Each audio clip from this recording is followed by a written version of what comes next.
நான் கள்ளக்குறிச்சியிலேருந்து பேசுகிறோம். என்னென்னா, இங்கே அரசு தலைமை மருத்துவமனை, கள்ளக்குறிச்சி மாவட்ட தலைமை மருத்துவமனையில் 2 பெண் குழந்தைகளை அல்லது 2 குழந்தைகள் யார் பெற்றெடுத்தாலும் 3வது குழந்தைகளை வந்து பெற்றுக்கக்கூடாது அப்படின்னு சொல்லி என்ன பண்ணுறாங்க, அவங்களே கட்டாயமாக வந்து அவங்க வந்து குடும்ப கட்டுப்பாடு அவங்க செய்கிறாங்க. அது இல்லாமல் இன்னொன்று என்ன காரணம் சொல்கிறாங்க அப்படின்னா, அந்த ஒரு தம்பியுடைய ரத்தம் வந்து O+ ரத்தம், அவங்க மனைவி வந்து A- ரத்தம். இந்த A- O+ குழந்தைங்க அதன் அடுத்த குழந்தை வேணும்னா அதுக்கு ஒரு இன்ஜெக்ஷன் ஊசி போடணும். தனியாரில் அந்த ஊசியை வாங்கினா 2500 ரூபா, அரசு வந்து அது இலவசமாக போடுது. அதை போட முடியாதுன்னு சொல்கிறாங்க. அது இல்லாமல் வெளியே அனுப்ப மாட்டேங்கிறாங்க டிஸ்சார்ஜ் பண்ண.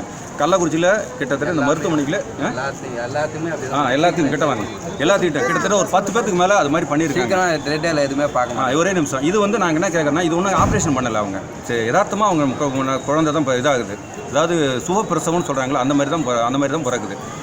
நான் அரசாங்கத்திட்ட நான் கேட்குற கேள்வி, இந்த கட்டளையிடுற அந்த துரோகிட்ட நான் கேட்குற கேள்வி, வடநாட்டில் இருந்து இங்கே வந்திருக்கிறவங்க, வடநாட்டில் இருக்கிற ஒவ்வொருத்தரும் 18 புள்ள 10 புள்ள 8 புள்ள கேட்குறான். அவங்கள தடுக்காத இந்திய அரசாங்கம் எங்களை மட்டும் தடுக்கிறதுக்கு காரணம் என்ன? இது வந்து ஒரு இன அழிப்புக்கான வேலையை நீங்கள் நடத்துறீங்கிறது எங்களுக்கு நல்லா தெரியுது.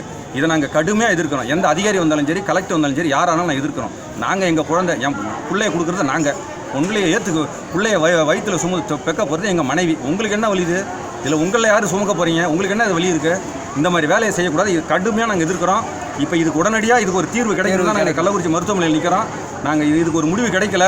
இவங்களுக்கு இந்த குடும்ப கட்டுப்பாடு, அதுவும் கிட்டத்தட்ட ஒரு 10 பேர்த்த மருத்துவமனைகளை வச்சுக்கிட்டு வெளியே விடாமல் குடும்ப கட்டுப்பாடு பண்ணால் தான் வெளியே அனுப்பணும்னு சொல்லியிருக்காங்க. ஆப்ரேஷன் பண்ணிட்டு அப்படியே விட்டுறாங்க, கிளியர் பண்ண மாட்டேங்கிறாங்க.